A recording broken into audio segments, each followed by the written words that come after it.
Iran കൊടുത്തിട്ടുള്ള 14 നിർദ്ദേശങ്ങൾ എനിക്ക് ഇഷ്ടപ്പെട്ടിട്ടില്ല. അത് നടക്കത്തില്ല. ഞാൻ നെതന്യാഹുവിനെ വിളിച്ചിട്ടുണ്ട്. അണ്ണൻ എന്നോട് കാര്യങ്ങളൊക്കെ പറഞ്ഞിട്ടുണ്ട്. ഇനി അത് അനുസരിച്ച് മുന്നോട്ട് പോകുന്നതാണ് ട്രംപ് ഇപ്പൊ പറഞ്ഞിരിക്കുന്നത്.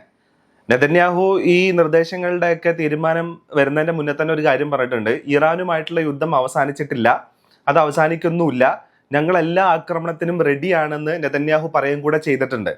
അങ്ങനെ നെതന്യാഹു പറഞ്ഞ സ്ഥിതിക്ക് ഇനിയിപ്പോ ട്രംപിന് പറ്റുന്ന രീതിയിലുള്ള നിർദ്ദേശങ്ങളാണ് ഇറാൻ വെച്ചത് എങ്കിൽ കൂടെ അതിനെന്തെങ്കിലും ഒരു തീരുമാനം ഉണ്ടാവുന്ന നിഷ്കളങ്കത നിങ്ങൾ വിചാരിക്കുന്നുണ്ടോ?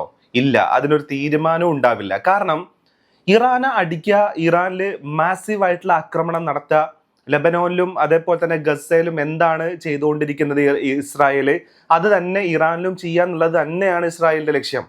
അതിനു വേണ്ടിയിട്ട് തന്നെയാണ് അവര് ഇറാഖിന്റെ മരുഭൂമിയിൽ ആരും കാണാതെ രഹസ്യ കേന്ദ്രങ്ങൾ നിർമ്മിച്ചൊക്കെ ചെയ്തത്.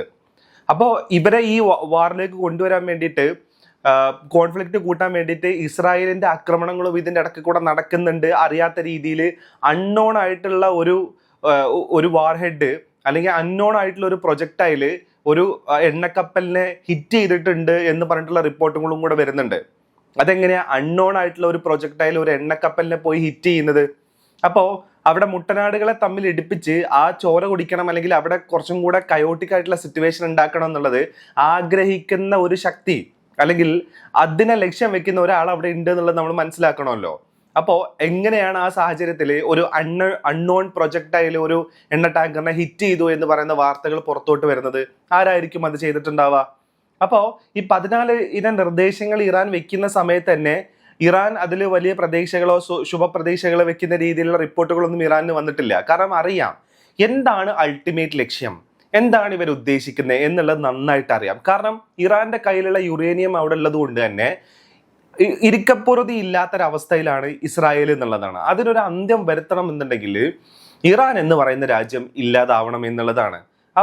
പക്ഷെ ഇവരെ ഉദ്ദേശിക്കുന്ന രീതിയിലേക്ക് കാര്യങ്ങൾ മാറുന്നുമില്ല എന്നുള്ളതാണ്. ഇപ്പോൾ അതൊരു കോൺവോയ് ആയിട്ട് പോവുകയും ഇറാൻ ഇതിലുള്ള ഒരു F-15 വിമാനത്തിന് അടിച്ചിടുകയും കൂടെ ചെയ്തിട്ടുണ്ടായിരുന്നു. ആ F-15 വിമാനത്തിന് അടിച്ചിടുകയും അതിൽ ഒരു പൈലറ്റിനെ അവർക്ക് രക്ഷിച്ചുകൊണ്ട് പോകാൻ പറ്റും, എന്നാൽ ഒരു പൈലറ്റിനെ അവർക്ക് രക്ഷിക്കാൻ പറ്റാത്തൊരവസ്ഥ ഉണ്ടായിരുന്നു. അന്ന് ഇറാൻ മീഡിയ മൊത്തത്തിൽ ഒരു ഒരു ഇനാം പ്രഖ്യാപിച്ചു, ഇങ്ങനെ കണ്ടെത്തുന്ന ആളുകൾക്ക് ഇത്ര രൂപ തരാം എന്നുള്ളത്. പക്ഷെ ആ ഒരു റെസ്ക്യൂ മിഷനിൽ ആ പറയുന്ന പൈലറ്റിനെ രക്ഷിച്ചുകൊണ്ട് പോകാൻ അമേരിക്കക്ക് പറ്റി. പക്ഷെ അതിന്റെ കൂട്ടത്തിൽ സംഭവിച്ചെന്താ വെച്ചാൽ അവരുടെ വേറൊരു എയർക്രാഫ്റ്റും അതേപോലെ തന്നെ വേറൊരു ഒരു ഹെലികോപ്റ്റർ പോലെയുള്ള വിമാനങ്ങളൊക്കെ അവർക്ക് ഈ റെസ്ക്യൂ മിഷന്റെ ഇടയ്ക്ക് തന്നെ ഇറാൻ അടിച്ചിടാൻ പറ്റി എന്നുള്ളതാണ്. അപ്പൊ പ്രശ്നം എന്താണെന്ന് ചോദിച്ചു കഴിഞ്ഞാൽ ഇവരുടെ കയ്യിൽ വളരെ സോഫിസ്റ്റിക്കേറ്റഡ് ആയിട്ടുള്ള വാർ ഹെഡുകൾ, പ്രൊജക്ടൈലുകൾ ഇവരുടെ കയ്യിലുണ്ടെങ്കിൽ കൂടെ അത് ആസച്ച് ഉപയോഗിക്കാൻ പറ്റാത്തൊരു സിറ്റുവേഷൻ ഇറാനിൽ നിലനിൽക്കുന്നുണ്ട് എന്നുള്ളതാണ്. മാത്രമല്ല ഇപ്പൊ കഴിഞ്ഞ ദിവസമാണ് ഒരു KC ടാങ്കർ വിമാനം പെട്ടെന്ന് കാണാതായത്. ഖത്തറിന്റെ മുകളിലൂടെ പേർഷ്യൻ ഗൾഫിലൂടെ പറന്നുകൊണ്ടിരിക്കുന്ന സമയത്താണ് അത് കാണാതാവുന്നത്. ഇപ്പൊ ഇന്നലെ വന്നിട്ടുള്ള വേറെ ന്യൂസ് എന്ന് പറയുന്നത് ഇവരുടെ ഒരു F-35 ലൈറ്റനിങ് 2 എന്ന് പറയുന്ന ഒരു വിമാനത്തിൽ നിന്നും ഒരു അപായ സിഗ്നൽ 7700 എന്ന് പറയുന്ന ഒരു അപായ സിഗ്നൽ പുറപ്പെടുവിച്ചു എന്ന് പറയുന്ന റിപ്പോർട്ടുകളും വരുന്നുണ്ട്. അപ്പോ ഈ പറയുന്ന എയർ സുപ്രീമസി അമേരിക്കക്ക് ഉണ്ടായിരുന്നു എന്നുള്ളത് നമുക്കറിയാം. അതായത് ഈ വാർ തുടങ്ങിയ സമയത്ത് എയർ സുപ്രീമസി അമേരിക്കക്ക് ഉണ്ടായിരുന്നു. പക്ഷെ ആ എയർ സുപ്രീമസി ഇപ്പൊ ഏകദേശം അമേരിക്കക്ക് നഷ്ടപ്പെട്ട പോലെയാണ് പറയുന്നത്. കാരണം ഇവരുടെ ഈ പറയുന്ന രീതിയിലുള്ള പരീക്ഷണ പറക്കലുകൾക്കിടയിലും നിരീക്ഷണ പറക്കലുകൾക്കിടയിലൊക്കെ ഇവരുടെ വിമാനങ്ങൾ നഷ്ടപ്പെടുന്നുണ്ട്, അല്ലെങ്കിൽ വിമാനങ്ങൾക്ക് കാതലായിട്ടുള്ള കേടുപാടുകൾ സംഭവിക്കുന്നുണ്ട്.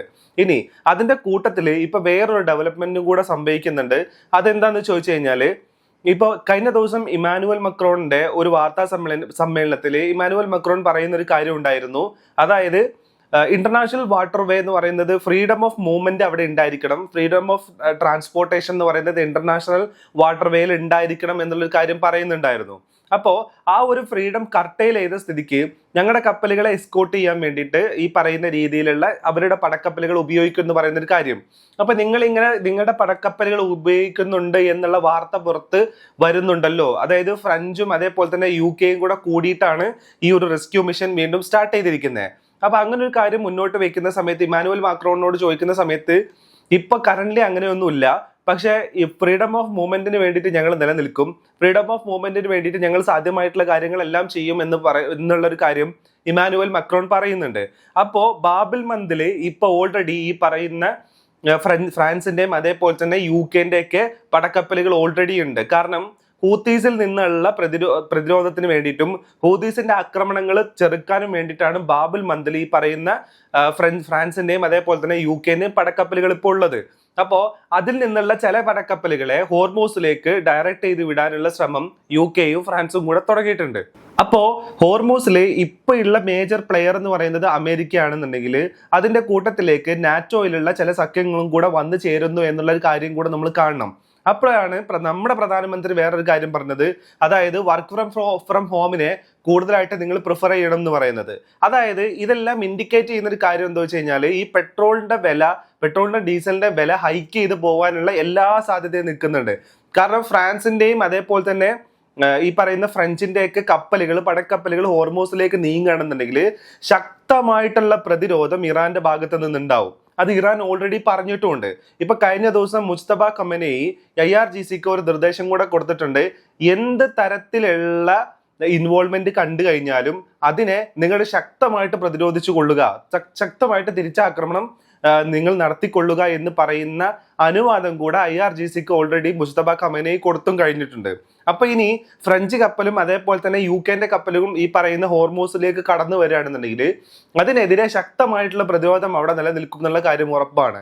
അത് ഇനിയിപ്പോ ഈ പറയുന്ന ഏതെങ്കിലും തരത്തിൽ എസ്കോർട്ട് ചെയ്തുകൊണ്ട് പുറത്തോട്ട് പോകുന്ന കപ്പലുകളെ ഇപ്പൊ കഴിഞ്ഞ ദിവസം നോർത്ത് കൊറിയയുടെ ഒരു കപ്പലിനെ അൺനോൺ പ്രൊജക്ടൈൽ വന്ന് ഹിറ്റ് ചെയ്തിട്ടുണ്ട്. ആ കപ്പലിലെ ആളുകൾക്ക് ആളപായം ഒന്നുമില്ല, പക്ഷെ ആ കപ്പൽ മൂവ് ചെയ്യാൻ പറ്റാത്ത സ്ഥിതിയിലോട്ട് മാറി എന്നുള്ളതാണ്.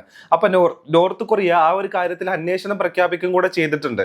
അപ്പോ ഹോർമൂസിന് പുറത്ത് ഇന്റർനാഷണൽ വാട്ടർ വേയിലും ഇതേപോലത്തെ ആക്രമണങ്ങളും പ്രൊജക്ടൈൽ ആക്രമണങ്ങള് മിസൈൽ ആക്രമണങ്ങൾ നടക്കുന്നുണ്ട് എന്നുള്ളതാണ് കാര്യം. അപ്പൊ ഹോർമൂസിനെ ഫ്രീ ആക്കിയാലും ഹോർമൂസിൽ നിന്ന് പുറത്ത് കടക്കുന്ന കപ്പലുകൾക്ക് പോലും രക്ഷയില്ലാത്ത അവസ്ഥയിലേക്ക് മാറുകയാണെന്നുണ്ടെങ്കിൽ ഓയിൽ ഷിപ്മെന്റിന്റെ കോസ്റ്റ് കൂടും, അതേപോലെ തന്നെ അതിന്റെ ഇൻഷുറൻസും കൂടും. ഇങ്ങനെ വരികയാണെന്നുണ്ടെങ്കിൽ ഇറാൻ ആദ്യം പറഞ്ഞിട്ടുള്ള ഒരു കാര്യം ഉണ്ടായിരുന്നു, ഓയിൽ പ്രൈസിനെ $200 എത്തിക്കുക എന്ന് പറയുന്ന ഒരു കാര്യം. അതിലേക്ക് എത്താനുള്ള സകല സാധ്യതയും ഇവിടെ നിലനിൽക്കുന്നുണ്ട് എന്നുള്ളതാണ്. അത് മാത്രമല്ല ഫ്രാൻസിന്റെയും UK-ന്റെയും ഇപ്പോഴത്തെ ഇടപെടലുകൾക്ക് കാരണം ഇമ്മാനുവൽ മാക്രോണിന്റെ ആ വാർത്താ സമ്മേളനം കണ്ടാൽ തന്നെ നമുക്ക് മനസ്സിലാവും. ഫെർട്ടിലൈസേഴ്സും അതേപോലെ തന്നെ LNG ഗ്യാസും അതേപോലെ തന്നെ ഈ പറയുന്ന രീതിയിലുള്ള നാച്ചുറൽ കെമിക്കൽ മെറ്റീരിയൽസും ആ ഒരു റൂട്ടിലൂടെ ഫ്ലോ ചെയ്യപ്പെടുന്നില്ല, അല്ലെങ്കിൽ ലോകത്തിലേക്ക് ഡിസ്ട്രിബ്യൂട്ട് ചെയ്യുന്ന ഈ പറയുന്ന ഫെർട്ടിലൈസേഴ്സിന്റെയും നാച്ചുറൽ ഗ്യാസിന്റെയൊക്കെ ഒരു 30-40% ട്രാവൽ ചെയ്യുന്നത് അല്ലെങ്കിൽ പോകുന്നത് ട്രാൻസ്പോർട്ട് ചെയ്യപ്പെടുന്നത് ഈ ഹോർമൂസിലൂടെയാണ്. ഇതില്ലാണ്ട് വന്നു കഴിഞ്ഞാൽ അടുത്ത കൃഷി സീസണിലോട്ട് പോകുന്ന യൂറോപ്യൻ കൺട്രീസ് കൂടുതൽ സ്ട്രഗിൾ ആവുന്ന രീതിയിലേക്ക് കാര്യങ്ങൾ മാറും എന്നുള്ളതാണ്.